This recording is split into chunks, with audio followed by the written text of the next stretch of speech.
Михаил Кокляев. Почему я таким стал? Бой про Емельяненко. Мордобой, да сколько угодно. Общество забило на меня. Если вы будете показывать реальность. Это видел один раз только. Понравился Семьяненко, купил квартиру. Будущее, так скажем, силовых стрима в России. Я думал, тут тяга будет, а тут тащат машину. Все, что вы делали для этой страны, все не зря. Это надо было видеть, Да. лица людей. Башкортостан Алгай в Америке. Шлакурай там. Каждый может быть каждым. Просто подняться и что-то действовать, делать, да. Чтобы как это что-то было, надо что-то делать. Башкортостан! Алга! Добрый день, друзья, с вами на связи Тимур Акназаров, и это программа «Тимур Легион». Здесь мы приглашаем гостей из разных, так скажем, сфер. И сегодня у нас в гостях человек, которого не надо представлять, это Михаил Кокляев, 8-кратный чемпион России и многократный рекордсмен мира. Здравствуйте, дядя Миш. И с нами на связи Денис Вагапов, это президент Федерации силачей Республики Башкортостан. Очень интересный человек и мой близкий друг Денис Вагапов. Приветствую. Как дела, как добрались? Все хорошо. Замечательно. Сегодня у тебя на подкасте это, так скажем, заключительное мероприятие в моем нынешнем визите в Республику Башкортостан. Позавчера город Нефтекамск, 17-я школа общеобразовательная, 12-я школа общеобразовательная с открытым уроком физической культуры, центр воспитания молодежи «Аккорд». Октава. Ну, почти что то же самое, что-то музыкальное, да, октава. И вчера в городе Дюртюли, в детско-юношеской школе, мы провели тоже семинар, съемки реальной качалки. Это мой проект видео с молодежью. Вот я действительно убедился, что уникальные ребята, я не преувеличиваю, я как бы видавший виды в спорте, в силовых видах спорта человек, поэтому я могу сегодня с уверенностью сказать, что там действительно самородки есть. Ну и сегодня... В Дюртюлях? Да, в Дюртюлях, да. Вообще целый Башкортостан сам силен своими богатырями. Вообще это Бурсхамитович Нигматуллин только чего стоит. Вот продолжатель нашего Денис дела Вагапов. сегодня действующий спортсмен Денис Вагапов. Это недавно, буквально вот после того, как мы провели семинар фитнес-холл, в фитнес-клубе, вот, мы приехали сюда к тебе. То есть программа насыщенная, и скажу так, что как будто я уже здесь месяц живу в Башкортостане. Спасибо, что приехали. Да, мы с Денисом очень близко дружим, он мне постоянно рассказывает. Вот вы часто находитесь вдвоем, так скажем, много чего делаете для Республики Башкортостан, для развития спорта и также в России в целом. Как вот вы, грубо говоря, уживаете между собой? Нет, ну, вернее, как вы друг друга нашли?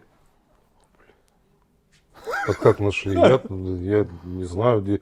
Нас познакомил Русик Ягуар с Денчиком в 21 году.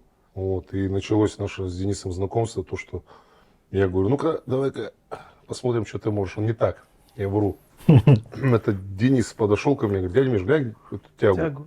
Вот, я говорю, давай. Я смотрю, ну, есть некоторые погрешности, понимание есть, ну, и такие незначительные вещи можно было делать. И с того момента, как вот только я ему преподал урок от становой тяги, и началось. И, развитие, да? Да, в том же 21 году провели самый сильный человек Башкортостана, где Денис получил свой первый титул. Вот, и потом вошел в сборную России по силовому экстриму, стал одним из сильнейших людей, всегда желанным на наших стартах, потому что Вагапов это действительно это коллаборация, смесь Кокляева с Нигматуллиным.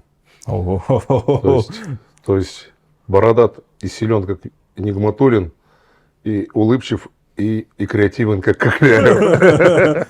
Понятно. Я говорю, много интересных номеров, именно придуманное им, то же самое удержание камня Атласа на шее. На гриве. Никто этого не делает, поэтому много вещей. То есть вот это объединяет клуб по интересам, объединяет то, что нет ничего недостижимого с этим человеком. Когда мы с ним говорим, мы начинаем мечтать, и это воплощается в этом году. Это вот именно правильно, как уживались. Не уживаемся, как умеем работать сосредоточенно вместе. Вот это, скорее всего, главный вопрос. Потому что мы не просто сидим там с ним кофе пьем, а конкретно работа идет. И в этом году вот Денис Нефтекамск Расскажи, как у нас прошел. У нас всегда нестандартные диалоги, у всех это как бы обсуждают что-то свое. У нас, соответственно, это давай вот это, давай вот это. В итоге был такой момент, я ездил в Нефтекамск с показательным выступлением, и мы там обсуждали, что будем делать турнир ко дню, к юбилею города. Ну вот я там накидал там пару идей своих, как я это вижу. Вот обратился к дяде Мише, говорю, так и так, вот хочу так. Он говорит, слушай, да что, говорит, так, давай расширим формат. У нас, говорит, никогда не было формата, чтобы одновременно 5 спортсменов выступало. Я такой репу почесал, думаю, как это вообще возможно, как это, сколько снарядов это надо делать, это все. А такой подумал, ну а что, нет ничего невозможного, в принципе. В итоге получилось, что я пригласил его съездить в Нефтекамск. Мы зашли с ним вместе в администрацию и предложили вариант, который мы накидали буквально за день. Сидя в бане, попивая кумыса, придумали, а давай вот так, а давай вот так. В итоге по дисциплинам у нас была буксировка автобусов НИФАС, так как в Нефтекамске производятся они. И одновременно буксировались 5 автобусов. Потом был, как он? Буксировка машин. Буксировка машин, как он? Wheelbarrow. Wheelbarrow. Я это видел один раз только, опять-таки на турнире, где вот ты выступал. Это Тольятти, по-моему, был, да? Это было в Рейкьявике 2006 года. Это где? Это в Исландии. Исландия. Вот. И по итогу решили тоже, думаю, как я эти снаряды буду делать. А как раз тогда дядя Миша делал показательное выступление в Питере. И как раз таки он там показал, думаю, надо с этим что-то делать. В итоге вот взяли как образец этот снаряд, сделали еще 5 штук таких. Вот. Потом мы на ходу придумали Башкирский мост, что из себя представляет Башкирский мост. Как-то фильм смотрел. Картина такая, едет карета, и там стоит домик такой. И возле дома мост, и он сваленный, то есть лежит в воде наполовину. Подъезжают они на карете и проехать не могут. А там такой богатырь, здоровый, такой огромный дядька выходит и говорит, проезд 5 рублей. Те такие, а что там, так и так. В итоге дают ему 5 рублей, он его в зубы, попробовал, все нормально. Залазит под этот мост, хоп, поднимает его, карета проезжает. И вот идея такая была, давай. В итоге получилось так, что изготовили этот мост, так скажем, эстакада это из себя представляет эстакада 6-метровая. То есть в мыслях там немножко, может, по-другому было. По факту это как бы пробный. Мы ее доработаем. Дорабатывать будем, да. Я понял. Вот. Смотрите, мне, знаете, что нравится? Мне нравится ваш слоган. Вот, ладно, Денис как бы как житель Республики Башкортостан, а вот как ты гость, мне нравится, как вы часто говорите Башкортостан Алга. То есть это как я как житель Республики Башкортостан, для меня это прям, не знаю, человек с мировым именем, когда говорит Башкортостан Алга и продвигает спорт именно, грубо говоря, у нас в республике, меня это очень сильно мотивирует. У меня еще вопрос именно по благотворительности. Вы делаете турниры часто, постоянно, вот, дядя Миша, вижу, ты, по-моему, на одном месте вообще не сидишь. И постоянно летаешь, и турниры у вас часто есть такие более благотворительные. Расскажите о таких вещах немножко. Ну, вернемся к Башкортостану Алга. 28 панфиловцев смотрел, когда они сидят и ждут, немцы на них наступают, сидит казах и сидит наш. Он говорит, сейчас они, говорит, подойдут, и мы покажем, кто такие русские. Он говорит, слышь, я-то вообще казах. Он говорит, ты что говоришь? Когда на Казахстан пойдут, мы всем покажем, кто такие казахи. Поэтому Башкортостан Алга это мое, потому что Башкирия это моя родина тоже. Понимаешь, это Россия, Российская Федерация, все, что здесь, куда бы я ни ступил, для меня Бурятия моя родина. Понимаешь, Якутия моя родина, Дагестан моя родина. Все, что вот эта земля, это является моя родина. И неважно, кто на каком языке говорит. Надо будет защищать, я буду также защищать и себя, и тебя, и всех, кто рядом там. Кто на расстоянии вытянутой руки или нет. Поэтому это действительно мы на башкирской земле Башкортостан Алга, а будем выступать где-то с Денисом, будем кричать Башкортостан Алга и в Америке. Понимаешь? Да. Вот, поэтому вот так. А по поводу благотворительности, всех денег с собой не утащишь. Согласен. С собой можно взять только память людей. И все. Кем ты был на этой земле. как ты жил и чем занимался. Ты жил для себя или ты жил для стаи. Забудут всех рано или поздно. Наша задача в первую очередь, чтобы память жила, она должна жить в ком-то. А чтобы она жила в ком-то, надо этих кого-то делать так, чтобы они были, жили и процветали, и понимали, для чего они живут. Это наша молодежь. Их надо не убеждать, а им показывать, рассказывать и говорить о том, что почему ты живешь и ходишь по этой земле счастливый, и над тобой не летают самолеты и бомбы. Благодаря кому и чему. И почему ты живешь на самой большой земле, на планете Земля, 1/6 суши. Ради кого и ради чего. Что все эти ребята, которые защищали Шаймуратов генерал, что это все часть нашей общей истории. Не только и башкирской, но и российской, русской и советской истории. Поэтому вот эта благотворительность, это большой, по большому счету, вклад в память всех. И кто боролся за эту землю, за эту свободу, мы отдаем дань. Что мы говорим, мужики, все, что вы делали для этой страны, все не зря. И мы помним о вас, и мы делаем именно вот эти вещи. Мы делаем страну сильнее, республику сильнее, проводя мероприятия спортивные, мотивируя молодежь к занятию спортом. Вот и все. Вот она наша благотворительность. И как сказал Федор Конюхов, а что дома-то делать? Ну, мягко говоря, понимаешь? Дома сидеть. Да, что дома сидеть? Поэтому есть время свободное, есть, как говорю, я считаю, как свободный человек это тот, который делает то, о чем его попросили, допустим, школьник. То есть он должен пойти к 9 утра. Вот он посидел в школе с 9 до без 15, 2, да, до 13:45 у него закончились уроки, он идет домой, его попросили сделать уроки, он сделал. Все остальное время он свободный человек. Понимаешь? И вот здесь вот в свободное времени он сам распоряжается.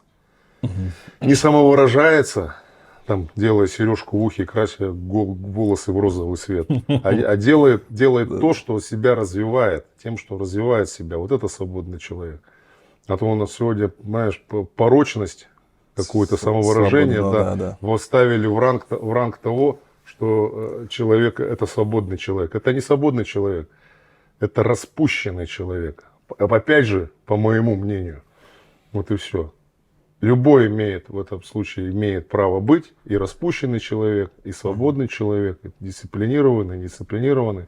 Но просто, в конце концов, всегда каждый должен через какое-то время жизни, когда у него возникает вопрос, правильно жил, или неправильно, он должен вопросы задавать, в первую очередь, не соседу, не государству, не учителю, который в школе его учил, не родителям, которые родили. Он в первую очередь должен задать себе, почему я таким стал, и почему у меня до сих пор ничего нету. И винить о том, что тебе что-то не рассказали, это ты просто не захотел понять, узнать и услышать. Слушай, да. Поэтому сегодняшняя наша вот эта благотворительность для того, чтобы небольшое количество относительно людей, детей могли услышать, что такое хорошо, что такое плохо, узнать, с чего начинается Родина, понимаешь, и открыть для себя мир спорта. Спасибо большое. Денис, вот ты являешься президентом Федерации Стронга, силовых экстрима в Республике Башкортостан. Вот ты мне рассказывал то, что есть в планах, так скажем, развивать спорт по районам, по деревням в республике. Я тебе больше скажу, это нет, все как бы идет. Это я знаю, что Это идет. Вот делаем. я хотел узнать именно как раз-таки об этом пару слов. Да? И еще вопрос есть такой. Есть ли у нас в деревнях те, которые, так скажем, ну, от природы такие сильные, у которых есть, так скажем, потенциал стать таким же вот силачом, который, Есть, конечно. как вы? Есть они, есть самородки, везде есть. Но видишь, моменты. Если, скажем, брать, опять-таки, все зависит от набора упражнений. Понятное дело, то, что если это классические упражнения, им тяжелее, как бы они не привыкшие к этим упражнениям. А если брать, скажем, более близкое к деревенскому чему-то. К ремеслу такому, да, к ремеслу, домашнему. да, скажем, там такие вещи, как подъем камней, там бревна, перенос чего-то там, коромысла, не коромысла, там. Вот такие вещи, в принципе, в деревне делают все. Все таскают сено, все таскают дрова, там бревна, все там тачку ту же таскают тяжелую. Не хочешь 2 раза идти. Загрузил побольше, пошел, там, пока колеса не лопнут. Вот. И как бы вот в этих упражнениях они, конечно, лучше делают. То есть всегда попадаются самородки. Понятное дело, это же деревня, это как бы в принципе Стронг, он вышел из деревни, по-моему. Это же фермерские игры Ну, были. ну да. Это же это все Стронг в принципе Это вышел вышло всё оттуда. из Он игроков. вышел в деревне вышел. Мгм. Поэтому- Highland Games, Ну. игры горцев. В Ну. Шотландии, из оттуда все Оттуда потихонечку, Strong, конечно. ага. Всё оттуда Как-то пошло. так. И два шотландца провели первый чемпионат мира в 1977 году в Соединенных Штатах Америки. Прикольно. Дядя Миш, вот у меня вопрос к вам по поводу ваших рекордов. Рекорд России по становой тяге 417 килограмм. Она сейчас побита или этот рекорд все еще стоит? Ой, знаешь, если говорить детально, то не побит. Не побит. То есть, по версии аккредитованной Федерации пауэрлифтинга, Федерации ФПР, именно по тем стандартам, которые были на том грифе, потому что грифы разные бывают. Тоньше, толще, длиннее, короче. Вот я поднимал на более толстом грифе, на более коротком. То есть это считается Вот, тяжелее, это да? считается тяжелее. То есть это сейчас 417,5 на таком грифе больше никто не тянул. Мгм.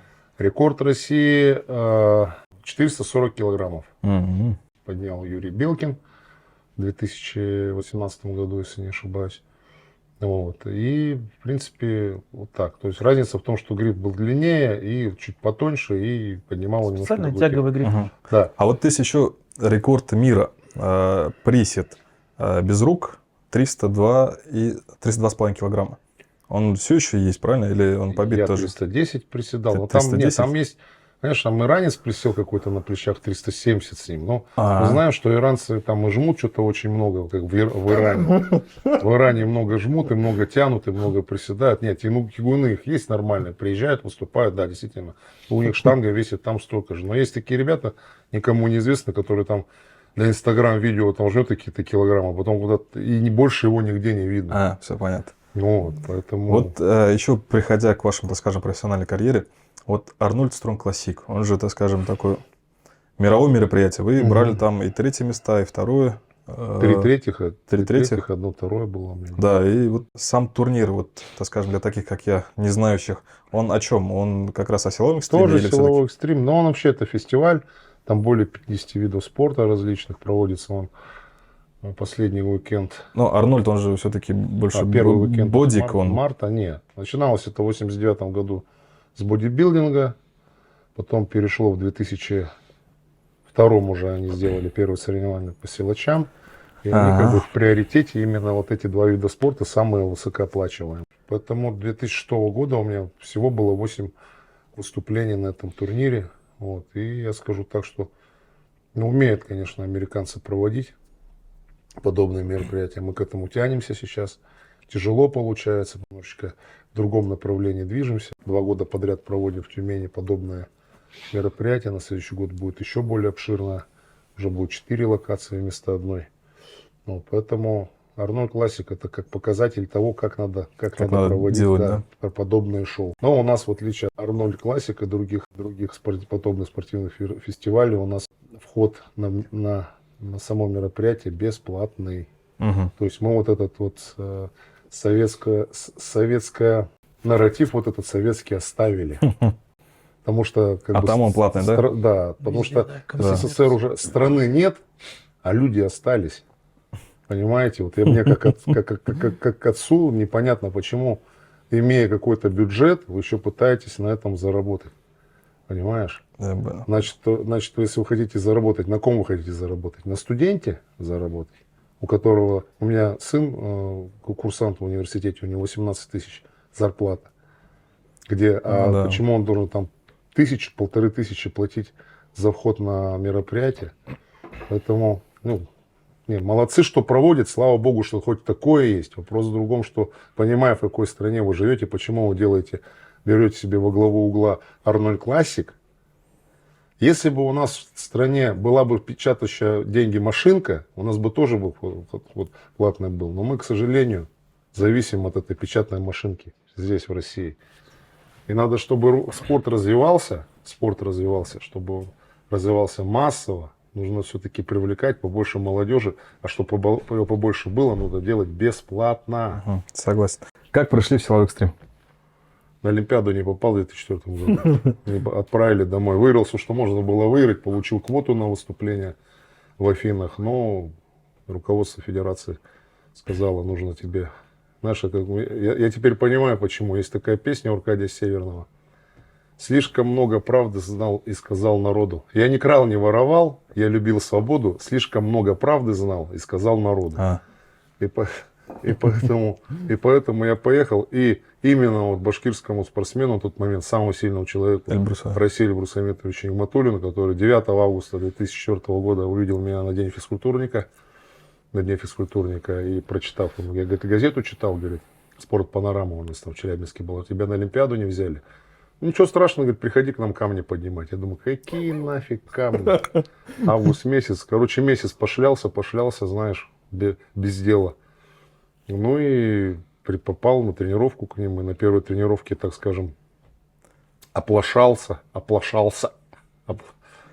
Плохо себя даже почувствовал на первой тренировке. Вот. И замотивировался этим. И все вот так пришел в силовой экстрим. Благодаря Эльбрусу Хамитовичу Нигматуллину, моему первому наставнику, который показал мне, как правильно поднимать бревна, камни, кантовать покрышку, носить фермерскую прогулку, носить на себе коромысло, буксировать автомобили и прочее. То есть вот именно благодаря ему и он открыл для себя не только этот спорт, я для себя открыл целую планету. Я был везде, кроме Японии.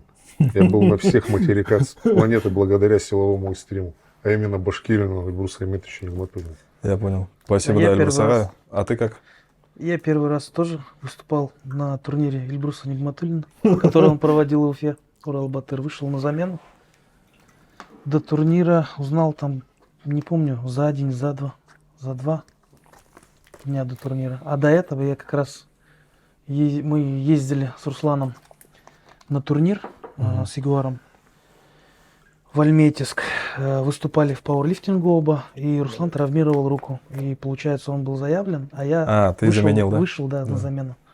Вот, и, соответственно, вот таким образом. Потом второй турнир у меня тоже там, и дальше уже по накатанной. Пошло-поехал. Так. Здорово. Какое вообще вот будущее, так скажем, силового экстрима в России? Без телека у нас нет будущего. А телек он есть? Он будет как цирк Шапито, он будет вот такой, как такой интересной развлекательной программой, хорошим таком силовым шоу, где будут здоровые мужики поднимать камни, переворачивать автомобили и прочие вещи. Но чтобы вновь опять приобрести популярность былую, которая была во времена Владимира Евгеньевича Турчинского с 2005 по 2010 год, нам нужен телевизор. Многие внимания на телевизор не обращают, но не обращают внимания молодежь. Но мы забыли про взрослое поколение, Контингент, да, которым сегодня, вы понимаете, вот мой папа проработал 35 лет на заводе. Он не смотрит ничего. У него есть, он подписан на одну группу спортивную, называется steelfactor.ru, и он там сидит, общается. Где это? В Одноклассниках и в интернете. Все. Если что-то смотрит, то старое какое-то кино. И вот мы об этом поколении взрослых людей, вот это руководство, которые сидят на телеке, на федеральных каналах, они о них вообще не думают. Знаете, я пришел на один, не буду говорить какой канал, я прихожу, и мне глава этого канала говорит, нужна аудитория 18-25 лет. Я говорю, слушай, а кто смотрит, да? Я говорю, да, это те, кто смотрит YouTube. Они хотят, чтобы мы ютубную аудиторию пригласили на телевизор. Да не будут они смотреть ваш телевизор, так называемый. Потому что по телевизору смотреть нечего. Вы возьмите по-хорошему, попробуйте хотя бы. Это уже было. Это в прайм-тайм. Мы набирали нормальные рейтинги, когда у нас был силовой экстрим. А мне сидит, извиняюсь, модный дядя и говорит, ну нам надо аудиторию 18-20. Да не вернете вы их 18-25 лет. А что мы будем делать с ветеранами? Потому что силовой экстрим, это от мала до велика смотрят, потому что в России, в этой стране всегда волновала сила людей. И большой здоровые мужики, как бы там ни было, будут всегда примером для подрастающей молодежи. Мордобой, да сколько угодно. А вот то, что-то связано действительно с силой, с демократичным спортом, где не надо никому никого бить. Без крови, слез и вот этих непонятных оваций, которые не понимают, когда один проиграл, все аплодируют. Молодец. То есть, а который проиграл, это что? Все, это изгой. Поэтому это неправильно, я вам скажу. Это, я считаю, неправильно. Это должно быть, но не в таких масштабах, которые у нас показывают сейчас на некоторых каналах. Возьмите силовой экстрим, покажите, попробуйте хотя бы, даже пробовать не хотите. Поэтому у нас силового экстрима будущее. Как будет только у нас канал, любой, мы переформатируем у людей сознание, попомни мои слова. Я знаю, о чем я говорю. А это сделать нельзя? Нереально? Это нужен хороший меценат или нужен в этом направлении, который в это поверит. У нас, к сожалению, меценаты, они, как у меня друг говорит, ему 54 года, его сыну 20. Он говорит: Миша, ты знаешь, я перестал воспитывать своего сына. Я говорю: почему? Может быть, нам у них надо учиться, а не им у нас. А я ему говорю: Мишенька, если мы будем у них учиться, то ты останешься без внуков, и на твою могилку никто цветочков не принесет, потому что твой сын тоже будет child-free. И вот один из самых таких актуальных вопросов, это как раз-таки бой про Емельяненко. Как он вообще состоялся, этот бой? И что для себя вы вывели? Ну, вообще причина была это на тот момент просто тотальное безденежье. Просто у меня была травмирована. То есть надо было заработать денег, Я да, после получается? травмы, да, я после травмировал, когда в 2013 году получил уже травму, несовместимую с дальнейшей моей спортивной карьерой. Я попытался там вернуться, но я понимал, что уже все, основной заработок у меня был от спорта. Вот, и понимал, что все. То есть, кроме образования в физической культуре, учителя физической культуры, у меня уже на тот момент не было ничего. Да, там квартира в Челябинске, там автомобиль, но по большому счету ни профессии, ничего не было. То есть я просто на улице оказался. Я помыкался в Челябинске. 14, 15, 16 году я понял, что здесь, в Челябинске, на родине, я не востребован. Никаких предложений. Может, кто-то скажет: ты не просил. Я просил. Давайте я там возглавлю силовой, дайте я там стану президентом Федерации тяжелой атлетики Челябинской области. Но там свой уже есть президент. Давайте будем тренировать. Начал потихонечку тренировать. Но зала у меня своего не было. Построить свой зал у меня на тот момент средств не было. Но я поехал в Москву, как и многие, попытать счастье. Вот попытал счастье, то, что к 2018 году у меня появилась возможность подраться с Емельяненко. Подрался с Емельяненко, купил квартиру. Потом устроился на работу учителем физкультуры. Первую московскую гимназию. Все просто. Все. Просто деньговая нужда. Я понял. Повторили бы? Реванш? Или с кем-то не еще надо другим? уже. У меня все, у меня сейчас работа есть. То Все есть говорят: давай интереса сделай. к этому нету? Мне, по большому счету, я еще раз говорю, мне тогда нужны были деньги. И у меня появилась довольно-таки законная возможность заработать хорошие средства. Я понял. Ну и хейта вы, как я понимаю, поймали на тот момент, так скажем, интернет-мемы Слушай, я какие-то? его, понимаешь, дело в том, что он у меня стул из-под ног не выбил, понимаешь? Нет, я понял, это же все-таки добавил какой-то популярности вам, имеется в виду, после боя. Это мне добавило популярности, я должен был этой популярностью, это как Буратино. Помнишь, из бревна его слепили? Вот в этот момент вот этот кусок этого дерева мне в руки дали, и я должен был из него вытащить что-то такое, что дало бы мне дальше ход по направить к себе. И направить себе. И мне вот эту популярность, чем я воспользовался, я пошел работать учителем физической культуры. То есть этот проигрыш, он наоборот мне как-то раз, вообще конкретно, если у меня после травмы у меня корона сдвинулась на бок, то этот бой у меня корону, это у меня с головы сбил, потому что у меня 80% тех людей, которые со мной общались, перестали мне звонить. Меня сняли с контракта по спортивному питанию. Да, сняли с контракта по спортивному питанию буквально через 3 недели. У меня был хороший контракт. Сняли, все. Я такой думаю: да ладно. Ну хорошо, мне уже 40 лет было, я понимал. Я бы гораздо больнее воспринял, если бы мне было лет 20-30. Да. 40 лет я уже прекрасно понимал.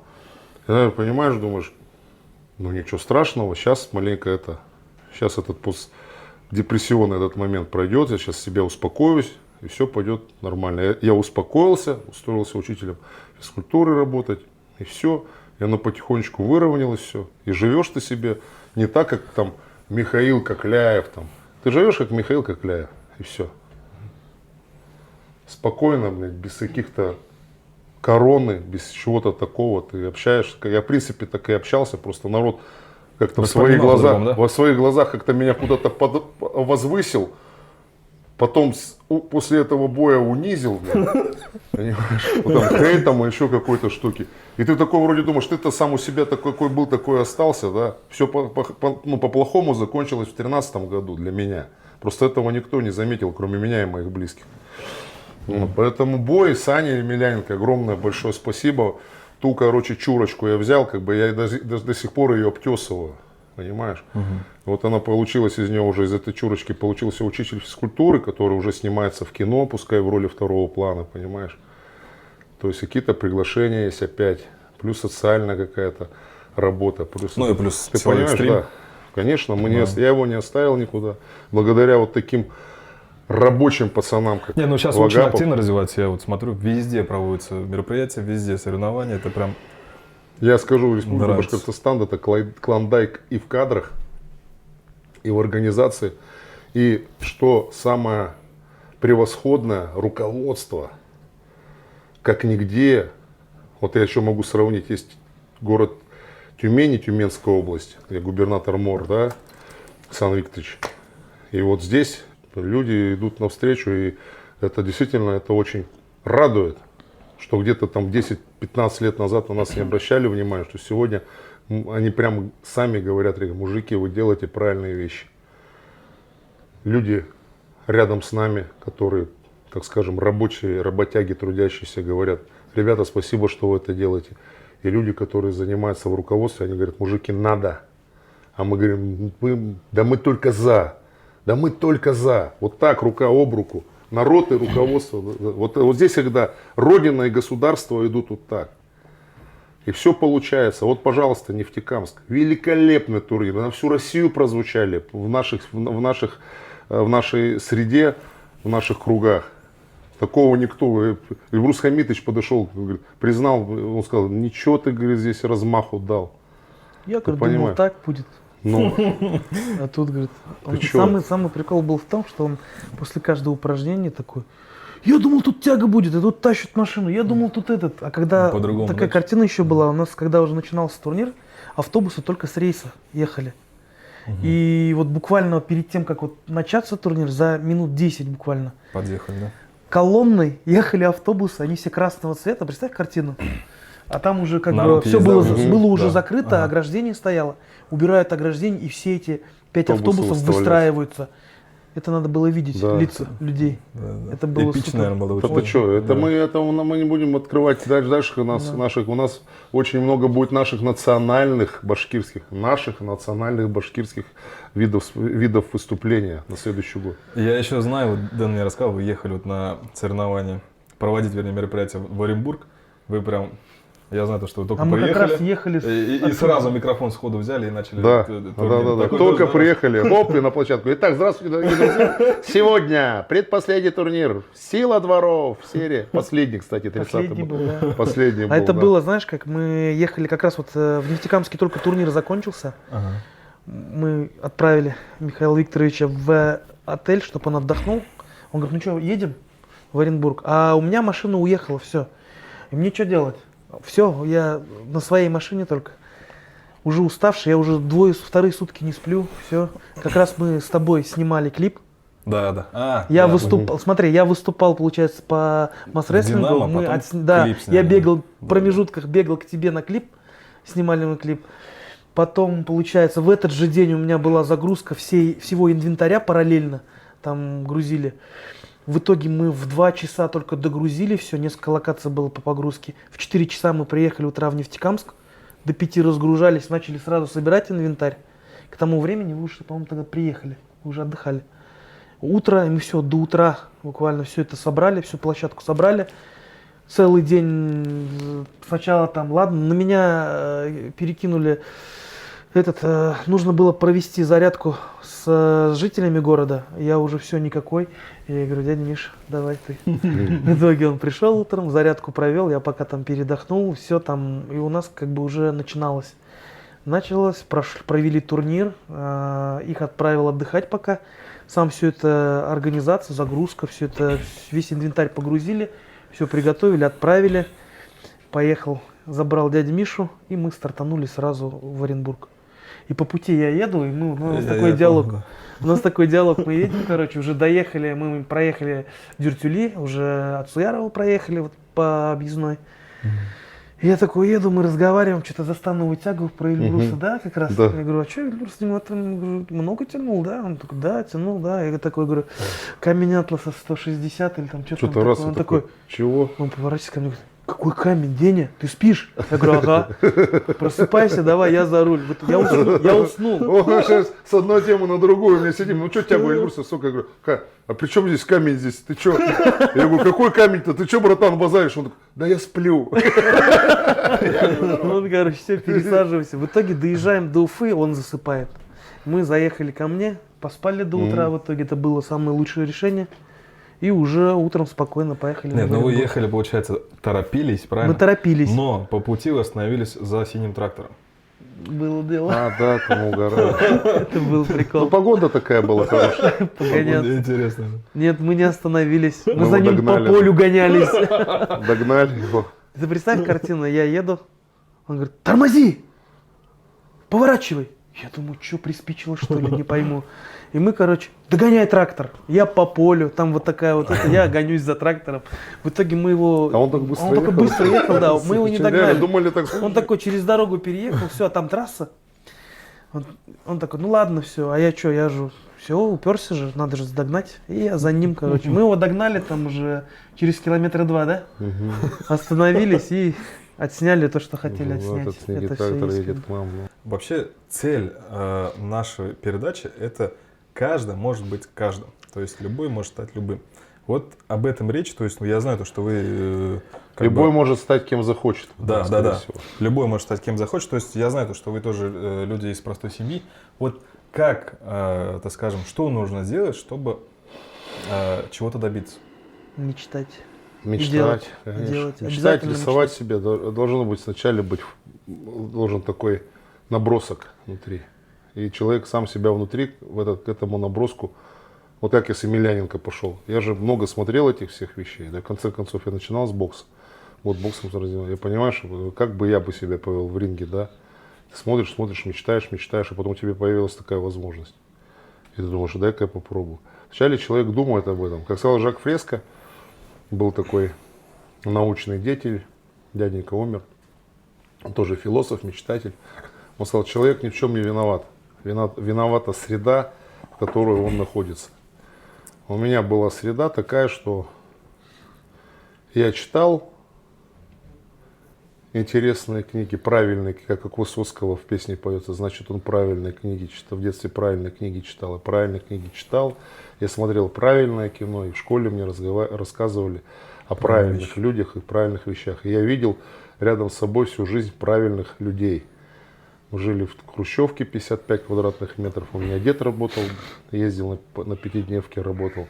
У меня домохозяйка была только бабушка. Отец с мамой ходили в одну смену. С утра, с 4, с ночи, в ночь там приходили. Вот. Это все видел, для меня было долго непонятным, почему я занимаюсь там спортом, потом завязался заниматься спортом, почему я ничего не делаю. У меня было ощущение полной неполноценности. Кто-то говорит, что это арабское мышление, что ты должен к кому-то ходить, на кого-то работать. Арабское мышление, когда ты занимаешься нелюбимым делом, когда тебе, к сожалению, приходится вот так, когда притом ты раб кого-то, раб собственной немощи, собственного узкого внутреннего мира, который у тебя не развился, который ты можешь развить. Поэтому мы занимаемся тем, что мы с Денисом занимаемся, социальной работой. Вот мы взяли подшефство в Тюмени с Александром Калининым, с нашим другом, братом, единомышленником, взяли подшефство первое тюменское СИЗО, СИЗО номер 1. 15-18 лет подсудимых малолетних. Понимаешь, провели уже 3 мероприятия у них там. Просто первую встречу посидели, поговорили, потом провели жим по жиму лежа, провели по строгому подъему на бицепс. И 23 декабря будем проводить постановые тяги. Знаешь, чем я их замотивировал? Я должен был у них быть в сентябре месяце, но я им сказал, кто попадет в ШИЗО, я не приеду в сентябре. Попали в ШИЗО, я не приехал. Я приехал в ноябре, в начале ноября. 2 ноября этого года мы провели строгий подъем на бицепс. Я вам сейчас опять сказал, пацаны, кто в ШИЗО пойдет, я в декабре не приеду. Пока у меня билеты есть уже. Надеюсь, они до 22 числа никто из них на ШИЗО не пройдет. И самое еще интересное. Когда мы приехали, начальник учреждения сказал такие вещи. А у них переводили ребят с одной камеры в другую. У них вещи все описаны под описью, да. И ему, когда выдают вещи, забирают у него вещи под опись, они смотрят, они не досчитывают у него этой медали, которую ему дали. Ему спрашивают надзиратель, а где медаль? Он говорит, я ее отдал посмотреть в другие камеры. И когда я взглянул на мир глазами этого пацана, представляешь, 15 лет, он ничего еще не видел, он живет 15 лет. И когда он этой медалью, он на нее смотрит, это лучше, понимаешь, 14 человек, из 14 человек у 3 отцы. У 2 отцы, у 1 отчим. И 3 занимались спортом до этого. Имели какое-то представление о спорте. 11 человек про спорт не знали. И 12 человек без отцовщины. Мы им не заменим отцов. Но мы, по крайней мере, покажем, что есть вот такие дядьки. И есть вот такой вот спорт, понимаешь, которым можно заниматься. И это не страшно. И вот мы вот каждый раз приносим им майки. И майки «Тюмень сильная». И название турнира мы назвали его «Стремление жить». Мы сказали, а Саша, он подходит под программу «Спорт доступен всем». У него 2 фитнес-клуба, и он пацанам сказал, пацаны, вот это название, вот этой майки «Стремление жить», это пропуск в мой зал. Ладно. Угу. После того, как вы отбудете наказание, мы вас ждем.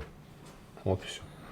Что для этого надо? Да ничего для этого не надо. Надо желание, а еще любовь к этой земле, на которой ты живешь. Любовь как к матери. Как к маме. Она тебя родила, ты ходишь по ней. И то, что тебе что-то не хватило, это твои проблемы. Ты стал кем стал, благодаря тому, что ты здесь ходил на ней, по этой земле. Тебя никто не пинал и не душил. Ты стал кем стал. Поэтому для того, чтобы стать кем стать, надо все-таки работать, трудиться, мечтать, как говорит Денис Вагапов. И быть благодарным. И быть благодарным этой земле. Все. Это твой сад.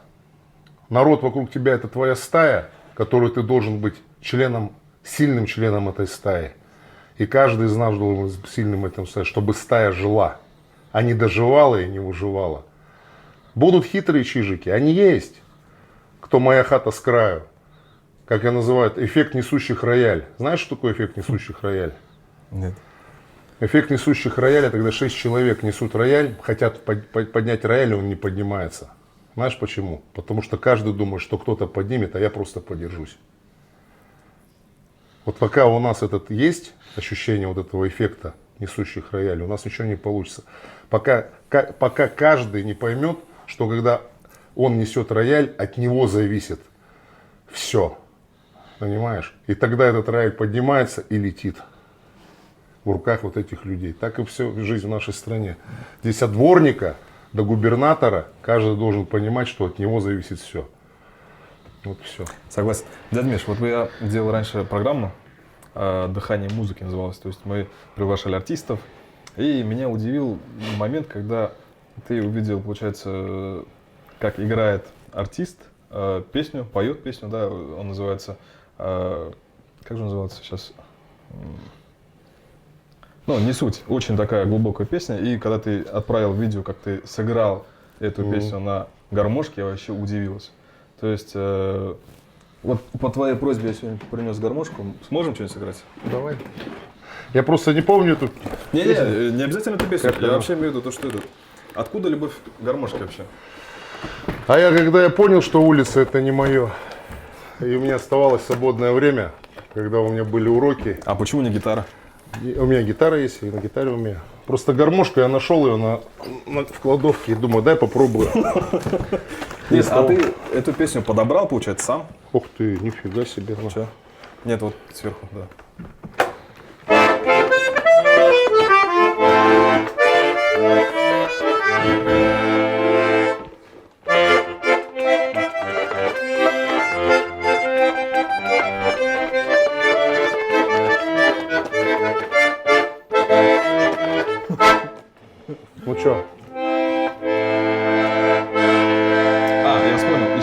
Яра называется песня. Как? Ишкакси Яра. Песня о том, то, что... Мелодию. Мелодию? Поставить? Давай сейчас вот эту сыграю. Я сейчас сыграю. Давай. Сейчас вспомним. Нет, давай поставлю, что вспомнить.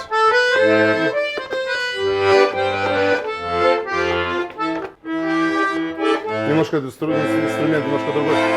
Сейчас. Ильдус. Я однажды проснусь, а вокруг мир другой. Светил чист, бесконечно прекрасен. А на троне высоком царица любовь, а на меньшее я не согласен. Под хрустальным мостом реки чистой воды, и никто над цветами не властен. И не дерево счастья, а счастье сады, а на меньшее я не согласен, не согласен. А станет другом большим для зверей и для птиц, человек больше им не опасен. И не будет в помине озлобленных лиц, а на меньшее я не согласен. Верит в глупые сны до сих пор детвора. Жаль, но я к этим снам не причастен. День настанет, и нам расставаться пора, а на меньшее я не согласен, не согласен. Здорово. Здорово. Вот все-таки эту песню включу. Давай. Вы можете сыграть? Почему? Потому что это такая песня очень лиричная, она знакома ко всем, так скажем, людям, которые живут у нас в республике. И если бы вы это исполнили, я думаю, люди бы Давай просто попробуем. тронулись. Сейчас. Его исполняет один из самых таких известных артистов, Ирек Нугуманов. Сейчас.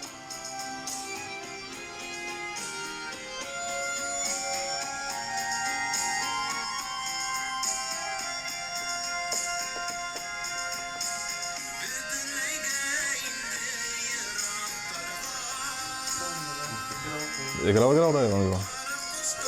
У меня все спрашивали, типа, как так?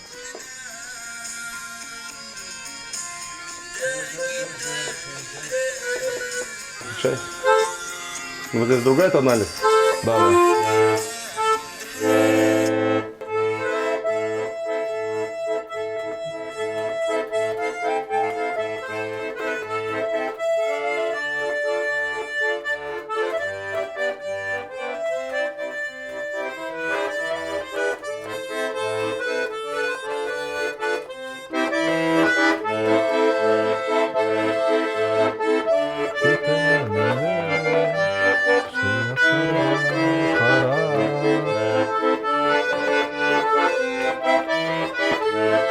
Давай. На-на-на-на-на-на-на-на. Давай слова. Сейчас. На-на-на-на-на-на-на-на-на.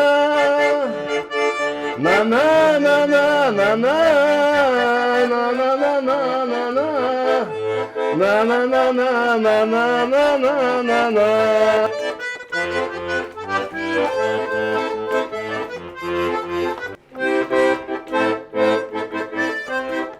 Эпипе. А, да? Эпипе. Подходим, это химбах, махам, химбахам.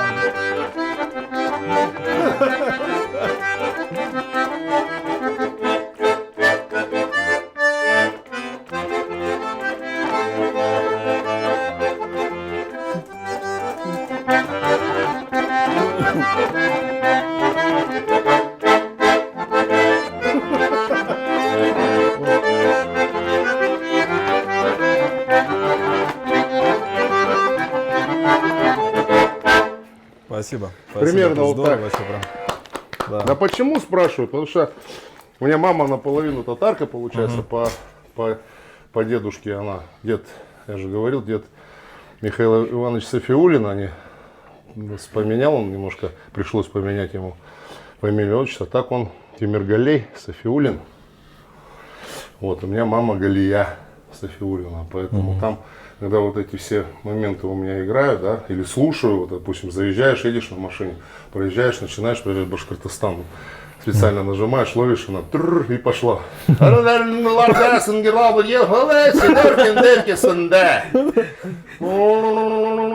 Пошла Курай, там, загудела, такой сидишь, ты говоришь, свои приехали! Понял, здорово. Поэтому кто-то говорит, так ты не русский. Там говорит, какой же ты русский? Я говорю, подождите, не путайте, я не говорю, что я славянин чистокровный, но я считаю себя русским человеком. Потому что русский человек это не национальность.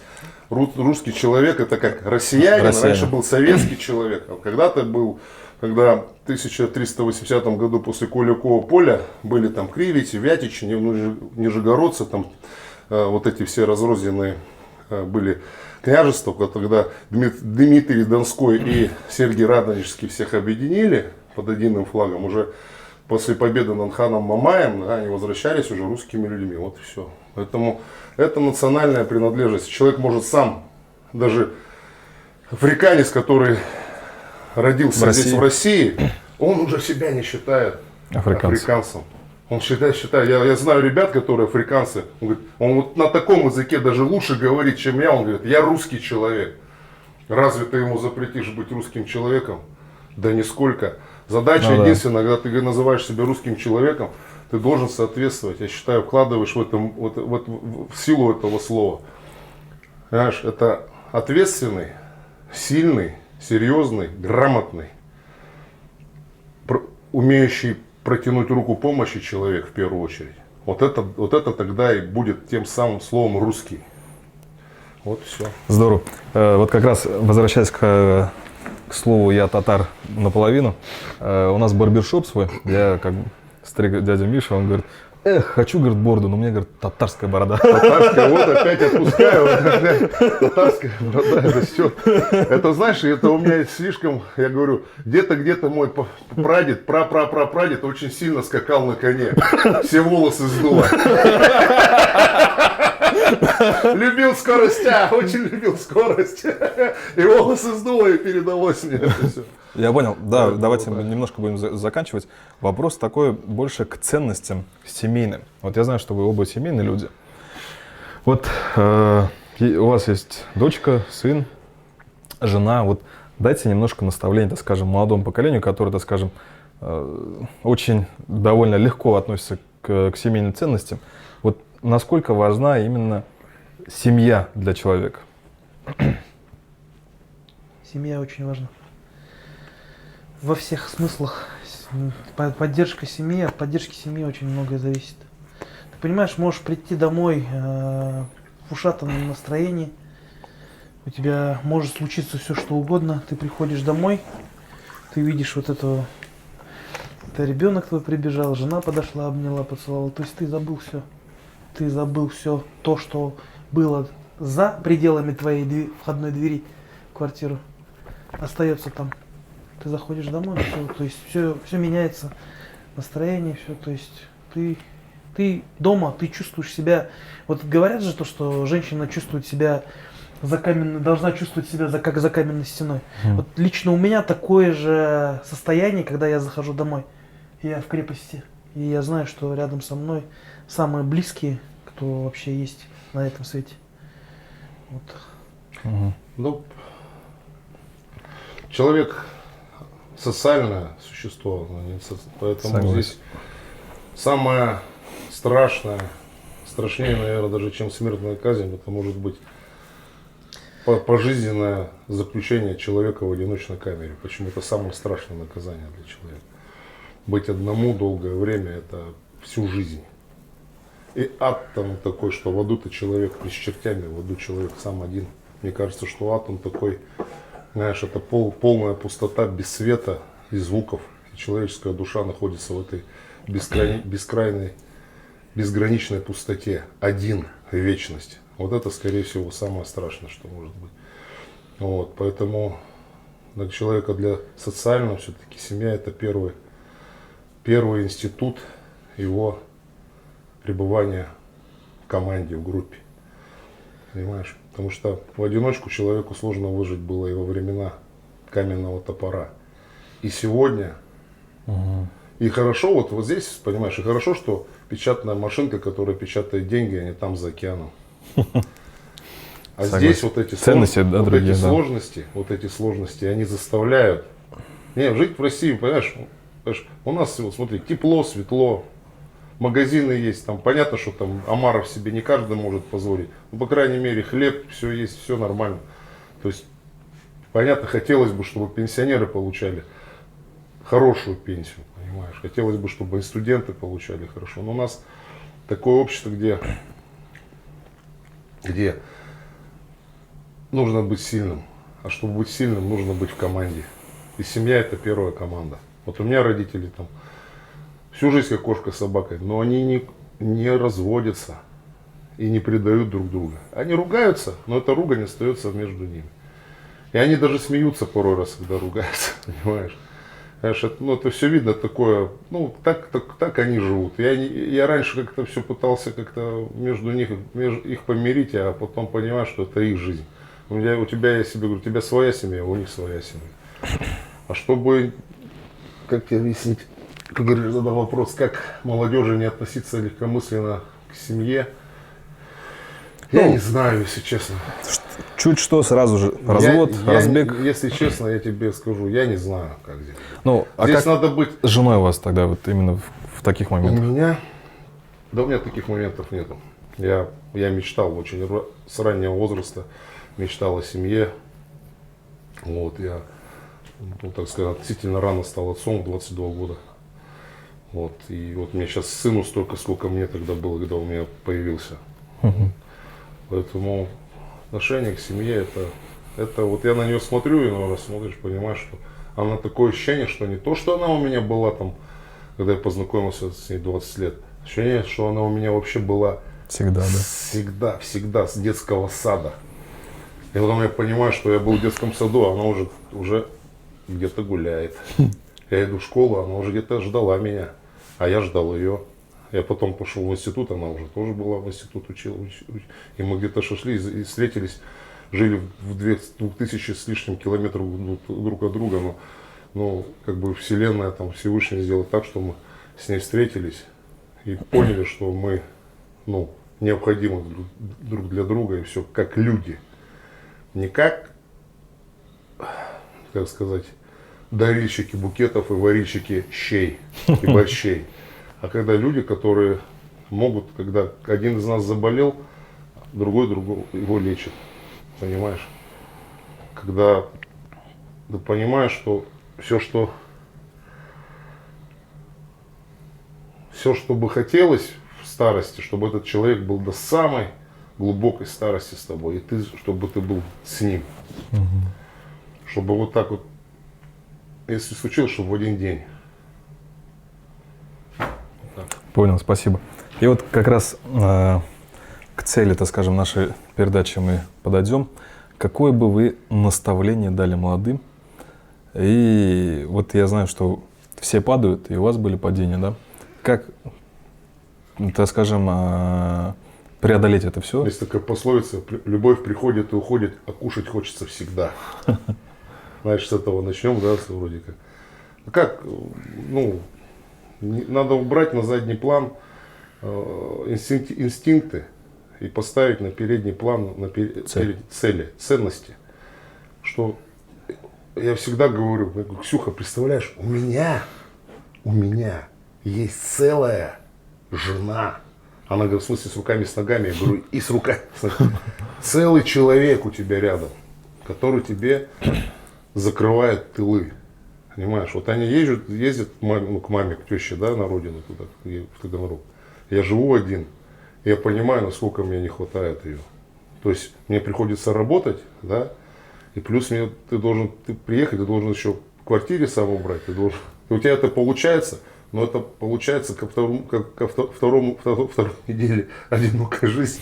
Ты понимаешь, что ты уже начинаешь не успевать. Понимаешь? А тебе хочется, ты приходишь, тебе хочется, и тебе нужно, в принципе, уже и носки почище надевать, и трусы, и майку, и футболку, и ты понимаешь, и тренировочные вещи кто-то должен разложить, а ты приходишь вот такой, понимаешь? Поэтому здесь молодежи хочется сказать, семья – это взаимодействие двух людей. Семья – это взаимодействие. И родить ребеночка себе – это не кошечку с собачкой завести.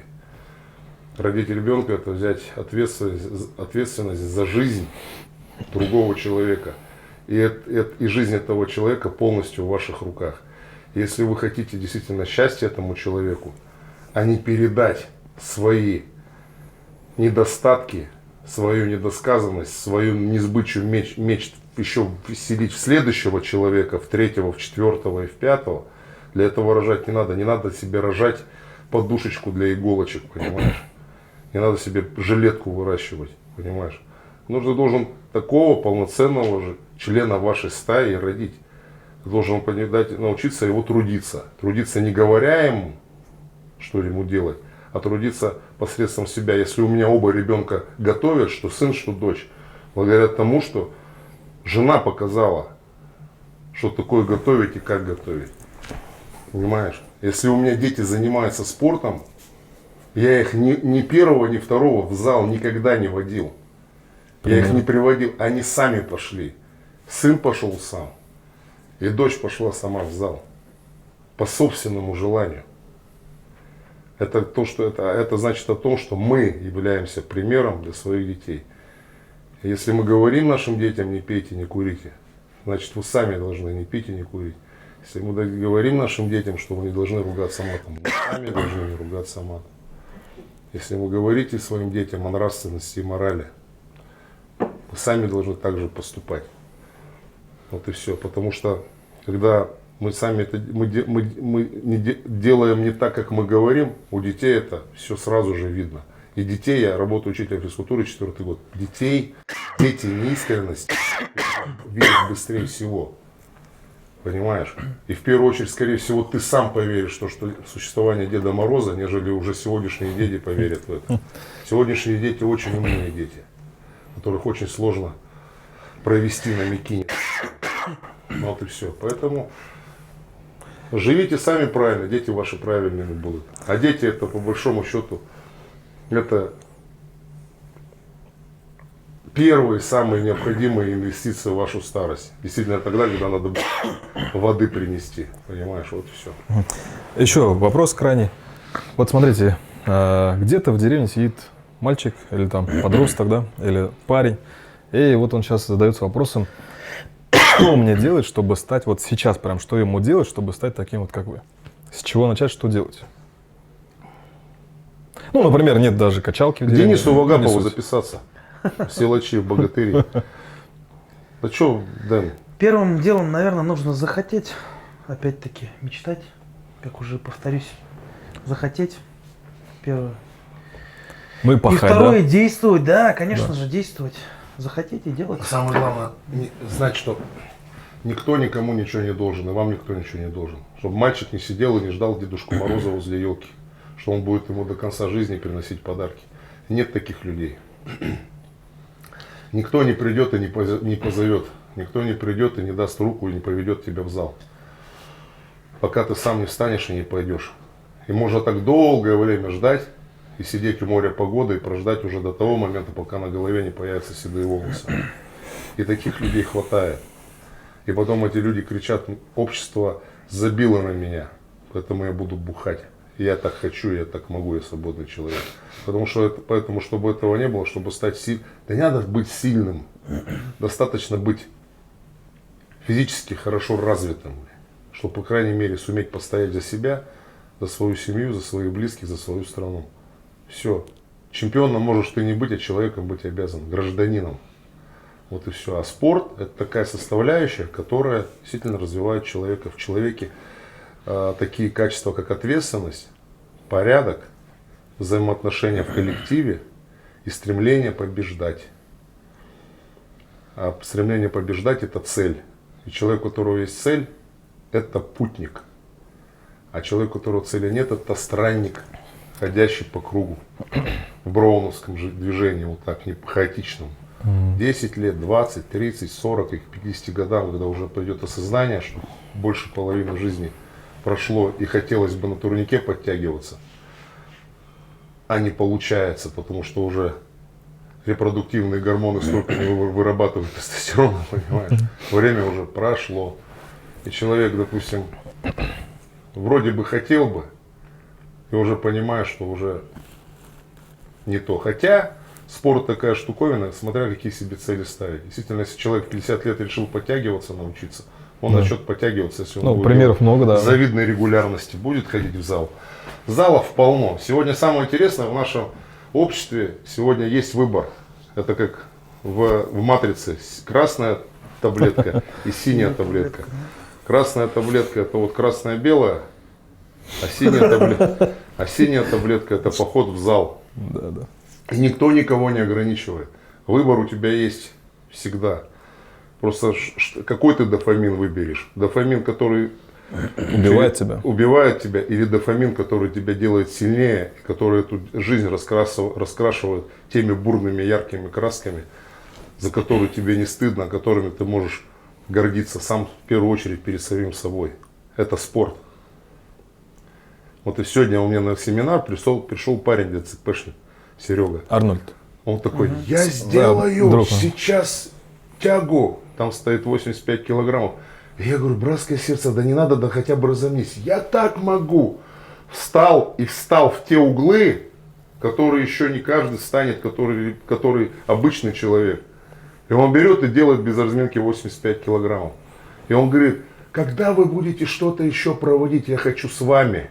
Я говорю, телефон пиши, обменялись с ним телефонами, с Денисом мы уже придумали для него шоу. Он будет делать становую тягу с горящими дисками и подтягиваться на горячем турнике. Я вот про Серегу расскажу. Он стал таким после Спарты. Прошел он тренинг Спарту, у него щелкнуло, он начал делать.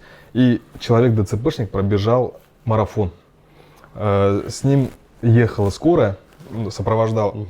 И он, чтобы не показать, что ему тяжело, когда в сторону скорой смотрел, всегда улыбался, короче. Человек ДЦПшник первый пробежал марафон. Вот и все. И сколько, представляешь, сколько в нем дофамина вот этого. Ну да. Он каждый раз, поднимаясь с кровати, он говорит себе, я молодец.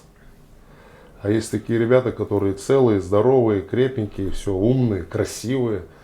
И сидят и думают, что мне это государство дало, чтобы я шел проходить срочную службу. Понимаешь? Вот и все. Поэтому, чтобы стать сильным, не обязательно быть сильным. Достаточно быть не ленивым. Просто подняться и что-то делать. Да. Чтобы как это что-то было, надо что-то делать. Спасибо большое, Денис. Спасибо большое, дядя Миша. Спасибо. Сегодня, так скажем, было мероприятие, наше первое мероприятие Тимур Легион. У нас будет еще много гостей. Спасибо нашим гостям. И надеюсь, вы начнете также действовать. Спасибо. И Башкортостан! Алга!